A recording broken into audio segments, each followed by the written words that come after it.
ዲፕ የሆነ ሜሴጅ ከእግዚአብሔር መቀበል የምትፈልጉ ከሆነ ለብቻችሁ ነው መጸለይ ያለባችሁ። አጠገባችሁ ያለው ሰው ይረብሻል። መንፈሳዊውን አትሞስፈር ይረብሻል። እንዳትሰሙ ያደርጋቸዋል። መጽሐፍ ቅዱስን ሳጠና አንድም ቦታ ኢየሱስ ከሰው ጋር ሲጸልይ ይቻላል። አብሮ ተራራ ይወጣና ከተራራ ወደ ሌላ ተራራ እሱ ሲወጣ እዚህ ጠብቆ ነው የሚላቸው። አንድ ቦታ ባይብሌን አንብቤ ያለው ኢየሱስ ተንበርከኮ አብሯቸው ሲጸልይ ይቻላል። ሌላ አስተምሮ አፖስትል እያመጣ አንብቡና አሳዩኝ። አንድ ቦታ ጴጥሮስ ያዕቆብ ጌቴሰማኒ እንኳን ሲጸልዩ እሱ ፈንጠር ብሎ ነው እዛ ይጸልዩ። ተመልሶ እየመጣ አጸልዩም እንደ እያለ ይጠይቃቸው ነበር እንጂ አብሮ አልጸለየም።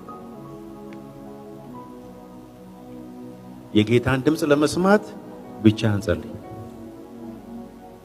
ባልና ሚስቶች if you want to go deeper in his presence, go alone.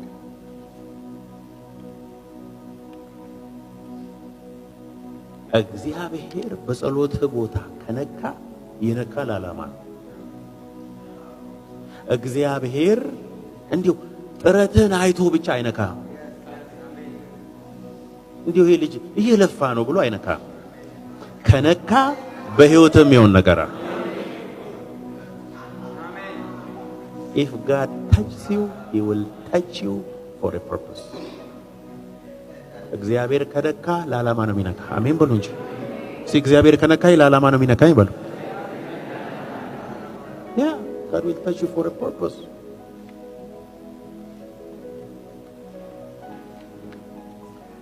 የተቀቡ ሰዎች ላይ ያለ anointing ሲያገኛችሁ እሱ anointing ነው።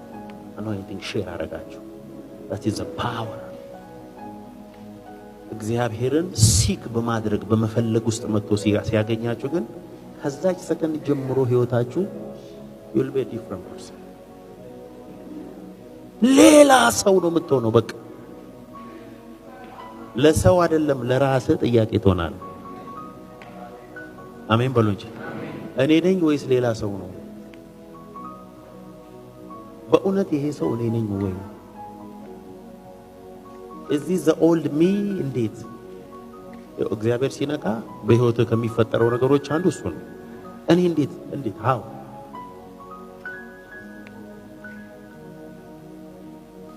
ስትጸልዩ የእግዚአብሔርን ድምጽ ለመስማት ከሚያስፈልጋችሁ ቁልፍ ነገር አንዱ ቢያይሶላይ